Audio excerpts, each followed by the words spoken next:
Better late than never, right? I'm sorry, I know usually my videos post first thing on Wednesday. I usually have them set to post Wednesday at midnight, and right now it's Wednesday at 7:45 in the evening, so yeah, I'm really late. There's a good reason for that. I'll talk about it a little bit in my WIPs update a little later. I did want to say I don't really have a lot today.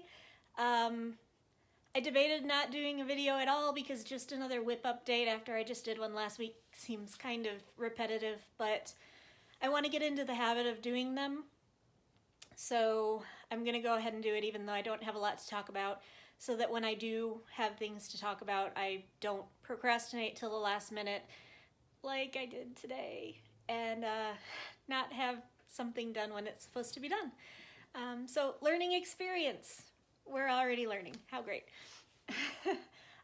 Anyway, so the one thing I did want to talk a little bit about today, it's come up as a discussion point in several of my Facebook groups recently, so I thought I'd mention it a little bit, is organization, particularly when you have a number of WIPs that you're working on at the same time. I currently have 9 in progress, and I have a 10th one that will be starting on Sunday because the Avatar Stitch Along starts on Sunday and I can't wait.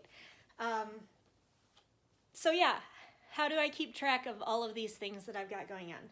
So I wanted to do a quick description of what I do, and I'm actually kitting my Avatar Stitch Along right now, so you can kind of see while I set it up.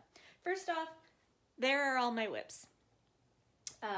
They're each in their own little plastic box. They're all kitted out so that if I want to go anywhere, all I need to do is grab the kit and a few things that I don't keep in the kit. My tension hoop for the kits, for the projects that aren't on Q-snaps, which stay semi-permanently mounted. My pencil and eraser, and my embroidery scissors. And I have these little foldy embroidery scissors, and I have actually had the same scissors and the same hoop since I started when I was 10, so they're old, but they still work and I love them, so they stay. So anyway, what I do is the first thing I do is I pick a tub that's the right size. I like to use these scrapbooking tubs because they come in a lot of different sizes. The size that I choose depends on what I have that's not full of something, and the size of the project itself. If it's got a lot of floss or if it's got a particularly large piece of fabric, then I'll choose a bigger one. For right now, my biggest one is the Stitch Your Own Adventure because that fabric is massive and there's a lot of floss in it, and I want to make sure that everything is protected on the rare occasions that I do take it out of the Q-snap because I need that for something else. So I have my scrapbook case. The next thing I do is go through my spreadsheet, and I'm not going to do that on camera. I'll save you the boredom of watching me dig through a spreadsheet. And I find all of my flosses for the project and where they're at. The ones that are in my general stock I pull out. I don't like using bobbins, so I use floss away bags. I just don't like the way that they put kinks in the floss, but to each their own. I know a lot of people think bobbins are great. I just never got the hang of them. So I pull out the floss away bags, I put them in numerical order on a ring, and I toss it in there. The other thing I do is a lot of my projects share floss colors. So I have, in my spreadsheet, I have a list of all the WIPs that they're used for, and the WIP where the floss is located has a little asterisk by it. So the flosses I can't find, I go ahead and I make a list of, and I put down where they are. So for example, when I need 794 for this project, I know that it's with the Stitch Your Own Adventure. So I can go over and grab that kit really quick, bring it over here, use the floss, and make sure I put it back in that kit so that my lists stay right. So I put that on a Post-it, and then I tape the Post-it to the inside of the front of the box. At this point, I will usually throw the pattern in. I don't have the pattern for this one yet because it hasn't come out yet. So, but I'll throw the pattern in. I try to keep it facing down so that any pencil marks that are on there don't get onto the fabric. That's the other reason that I don't leave pencils in with my box, is because I don't want them marking up my fabric by mistake. And then the last thing I put in is the whip itself, or in this case, just the raw fabric. I'm a little excited about this fabric. I got it from 123 Stitch. It's a raw linen opalescent. You can kind of see a little bit of the shimmery on the camera, but I like the color because it looks like a linen. This, we were told, a neutral parchment looking type thing would look good on this project. So that's what I picked. I like that it's got the linen look without having to do linen, because I've done it once a long, long time ago and I didn't really enjoy it. I'm gonna try it again at some point, but not right now. The last thing I'll throw in is a needle minder and needle. And then I will put it up there.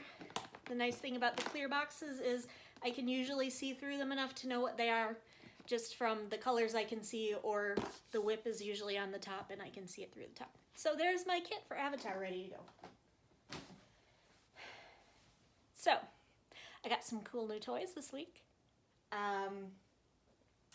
First, I got Misty mail. I don't know how many of you are familiar with Mystic Fabrics, but I love them. So every once in a while when I have some extra money, I splurge, and I did this time. Isn't that gorgeous? It's opalescent, so I don't know if you can see the sparkles in there, but I just think this is a beautiful piece of fabric. I have something in mind for this one. It's a project that's got a lot of yellows and reds on it, so I think it's really going to pop against this background, and I'm super excited to start on it. But I promised myself I would not start on anything until I finish at least one of my other whips. And then I got this one just because. It's called Galaxy. Oh, this one was called Night Sky Brandy. This one is called Galaxy. I got it because I just think it's gorgeous, and eventually I will find something to use it for. So it's going to just stay in my stash, but that's my Misty mail. Thank you, Misty.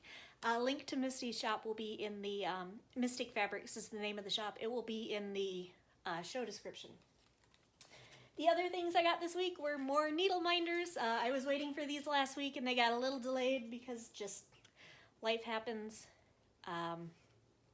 And you know, it's definitely, I'd rather wait a few weeks for my stuff than have someone be stressing about it during a time when they should be focusing on family. So, needle minders. I got these 3 resin ones. It's my first supernatural one, so I'm excited about that.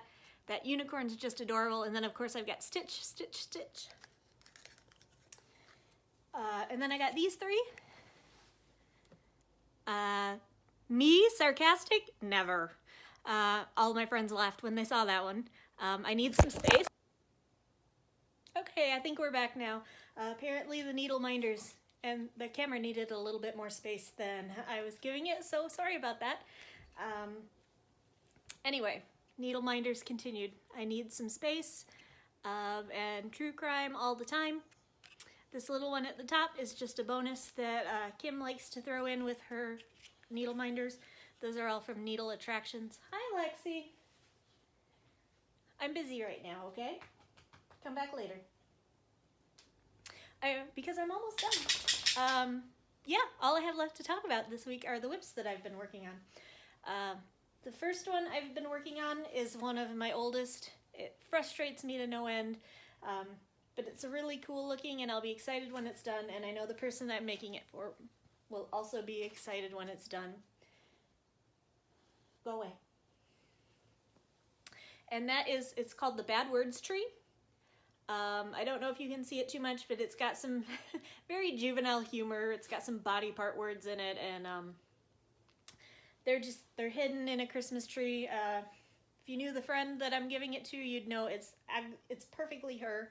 But the problem is, it's like a million different shades of green, and you're switching colors every 5 or 6 stitches. This fabric is just flexible enough that you really can't skip more than 3 or 4 stitches, or else it starts to pucker. So it's been a trying experience, but I made some progress on it this week, and it looks really cute, so I wanted to share it. The other thing I made some progress on this week is Letters from Hogwarts, which is good because the chapter 2 comes out on Sunday and I'm nowhere near done. But I did get a little bit further. You can start to see the R for Ravenclaw. You can see the eagle. I'm not going to stress too much about it. I'll just catch up eventually. But it's turning out really cool looking. And again, I think Stuart designed an awesome project for us. And I'm just having a great time following along. And the last one, and the reason that I was not on time posting my video, yesterday was Temperature Stitch Along Tuesday, and I was 2 weeks behind. So I stayed up late catching up because, I mean, isn't that gorgeous? I really wish the camera would pick up some of the detail in this. Not necessarily, the colors are cool, yeah, and you can't really see all of them perfectly, but also the étoile that I've been using for the weather is just, it's so sparkly when you see it in person. It doesn't look like it would be, but it is.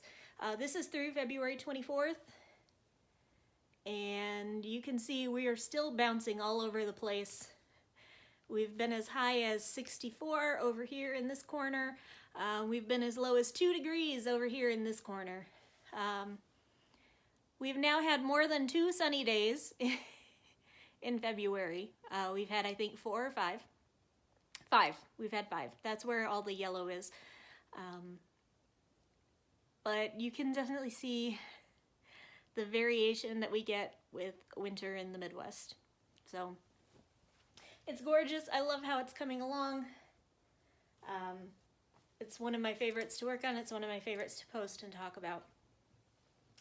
And again, I will repost the links to all of the works that I've talked about today in my in the show description.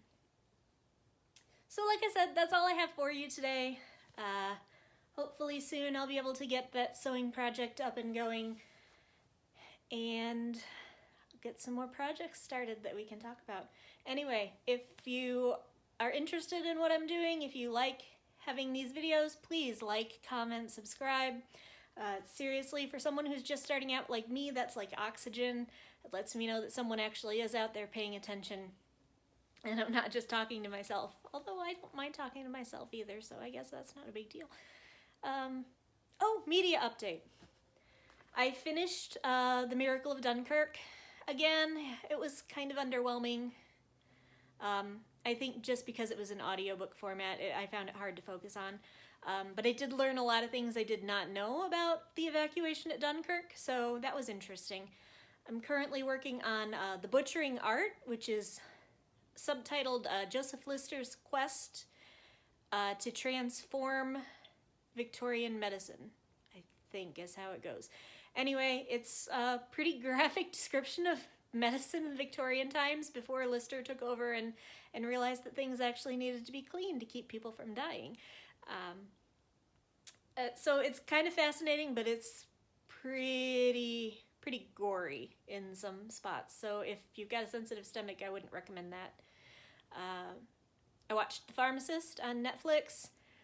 Wasn't my favorite documentary, but it was interesting. And I'm currently binging Avatar because, as I talked about last week, my 15th anniversary Blu-rays came in, so I've been watching a lot of Avatar. Plus, the Stitch Along is starting on Sunday, so that's really all I've been doing. I'm going to a play Sunday night. I'm going to see The Play That Goes Wrong, and I'm excited about it. I mean, I'm excited. I have season tickets to Broadway in Indianapolis, and I'm excited about all the shows. So yeah, I have a show this weekend, and my friends and I are going to be having a watch party for Forensic Files 2, which is coming out has come out on HLN. I think it came out on the 23rd of February. We've DVR'd the few episodes that there've been, and we're going to watch them all together. I'll miss Peter Thomas narrating. That's going to be really weird to be watching a Forensic Files without Peter Thomas narrating, but what can you do? Anyway, we're really looking forward to it. I'm always on the lookout for new suggestions for books. books, television shows, movies, podcasts. Keep them coming. And that's about it. So I hope everybody has a great week, and I'll talk to you soon.